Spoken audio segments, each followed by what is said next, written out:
สวัสดีค่ะครัวชั้นสูงวันนี้อยู่ที่คอนโดป้าป้อมเองพร้อมกับเพื่อนบ้านคนใหม่ที่กำลังย้ายเข้ามาป้าป้อมเชื่อว่าของกินก็สามารถเริ่มความเป็นมิตรได้เช่นกันแต่ในวันที่เขาเหนื่อยๆอย่างเนี้ยของเขาไม่น่าจะเหมาะน่าจะต้องเป็นของหวานที่ให้พลังงานดูดีและอลังการฟักทองสังขยาไงล่ะ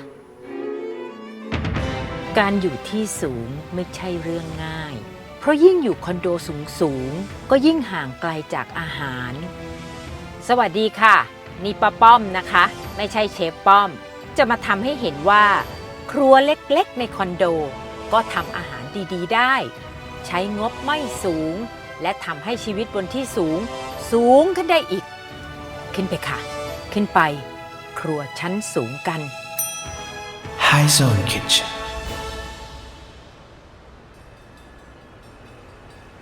เรามาทำฟักทองสังขยากันค่ะขั้นตอนแรกการเตรียมฟักทองเราเลือกฟักทองลูกเล็ก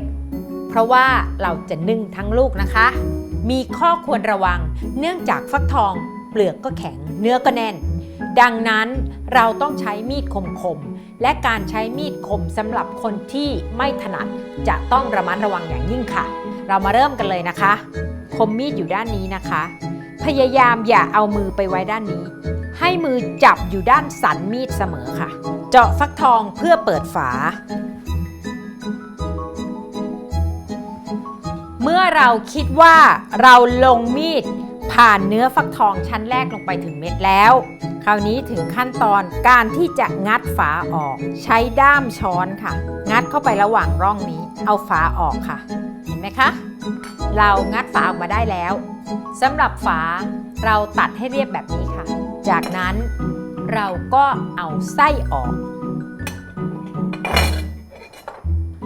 เราขูดให้เรียบร้อยด้านในก็จะสะอาดแบบนี้ค่ะหลังจากเจาะฟักทองเอาไส้ข้างในออกแล้วนะคะนำไปล้างข้างในให้สะอาดเหมือนล้างจานล้างชามละค่ะแต่ไม่ต้องถึงขั้นใช้ฝอยขัดหม้อนะคะหลังจากนั้นเราก็เอามาคว่ำผึ่งให้แห้งค่ะขั้นตอนต่อไปเราจะมาทำสังขยากันค่ะเริ่มจากเราตอกไข่เป็ด8ฟองขนมไทยส่วนใหญ่เนี่ยจะใช้ไข่เป็ดเพราะว่าโครงสร้างแข็งแรงกว่าไข่ไก่ค่ะซึ่งทำให้เนื้อขนมมีน้ำหนักและไม่อ่อนเละนะคะแต่ไข่เป็ดเนี่ยเลี้ยงในฟาร์มส่วนใหญ่มักจะค่อนข้างจะมอมแมมดังนั้นก่อนใช้ให้เราล้างไข่เป็ดซะก่อนค่ะเพื่อป้องกันเชื้อโรคนะคะต่อมาเราจะใช้น้ำตาลมะพร้าวในปริมาณ250 กรัมเห็นมือเปื้อนๆอย่างนี้นะคะเปื้อนน้ำตาลไม่เป็นไรเดี๋ยวเราจะใช้วิธีขยำเราใส่เครื่องปรุงต่อไปก่อนนั่นคือกะทิอัมพวาค่ะถ้าเป็นกะทิตลาดธรรมดาเนี่ยเราจะใช้หัวกะทิแต่ถ้าเป็นกะทิสำเร็จรูปมันเข้มข้นพอแล้วค่ะเราจะใช้กะทิสำเร็จรูปหรือหัวกะทิในปริมาณ375มิลลิลิตรถ้าไม่มีถ้วยตวงใช้ประมาณถ้วยกาแฟที่บ้านแทนได้ค่ะใส่กะทิลงไปนะคะเราเติมเกลือ1/4 ช้อนชาเกลือป่นนะคะและอย่างสุดท้ายที่เราจะใส่ลงไปก็คือใบเตยเราใช้วิธีมัดใบเตยให้เป็นก้อนแบบนี้ค่ะใส่ลงไปในนี้ทั้งหมดประมาณ8ใบเราจะเริ่มขยำการบีบให้น้ำตาลละลายให้ไข่แตกให้ใบเตยออกกลิ่นเน้นๆนะคะขยำใบเตยให้ออกกลิ่นนะคะเราใช้วิธีขยำแทนที่จะตีเพราะว่าการตีทำให้เกิดฟองอากาศเมื่อเกิดฟองอากาศเยอะแล้วสังขยาของเราก็จะเป็นรูพรุนเมื่อตอนเสร็จแล้วค่ะ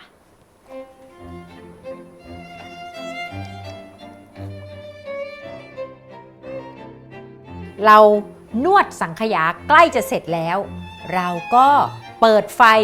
ต้มน้ำก้นลังถึงเลยค่ะเปิดไฟแรงนะคะเพราะเราต้องการน้ำเดือดจัดค่ะ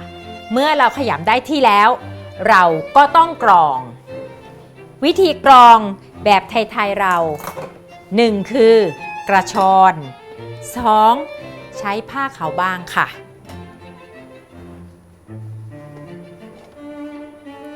รวบปลายผ้าขึ้นนะคะแล้วกรองเอาเศษใบเตยและเศษของน้ำตาลมะพร้าวที่อาจจะหลงเหลืออยู่ออกทิ้งไปค่ะบีบเบาๆนะคะเราต้องการให้มีฟองน้อยที่สุดค่ะ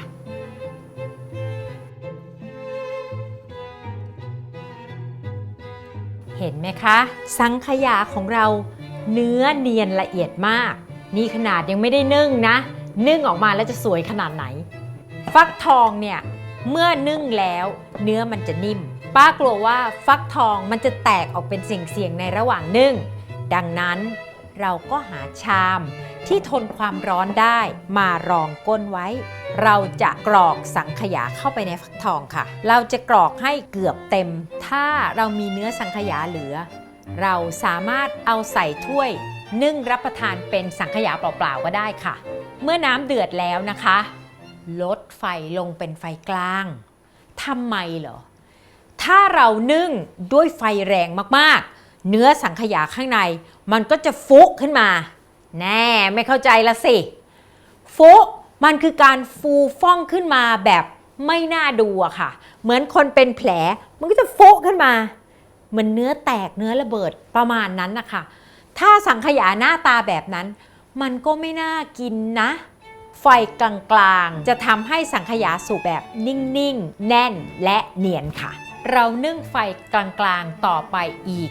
45นาทีถึง1ชั่วโมงค่ะระหว่างรอสังขยาสุกป้าก็มีเรื่องจะมาเล่าให้ฟังรู้ไหม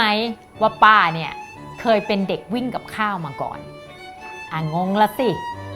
เด็กวิ่งกับข้าวคือระบบการอยู่ร่วมกันของคนสมัยก่อนค่ะนั่นคือบ้านใกล้เรือนเคียงเขาก็มีมิตรจิตมิตรใจต่อกันคุณแม่ป้าทำกับข้าวก็ให้ป้าวิ่งเอากับข้าวไปส่งบ้านนู้นเห็นแล้ววิ่งไปให้ก็ทำกับข้าวส่งคืนมา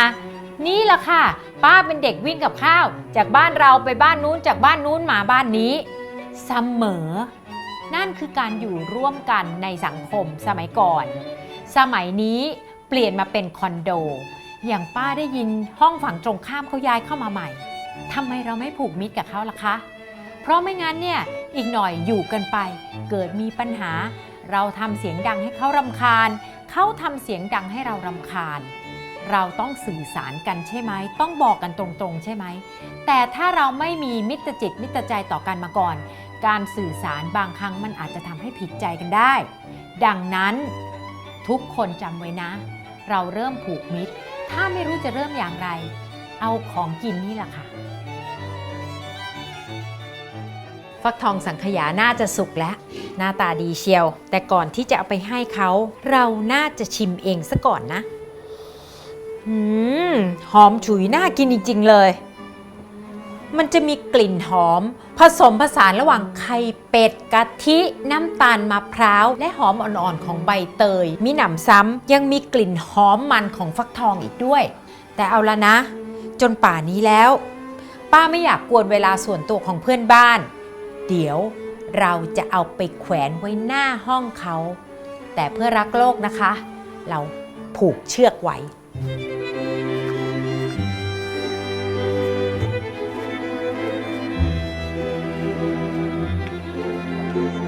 หน้าตาอลังการแต่ทำได้เองในคอนโดค่ะ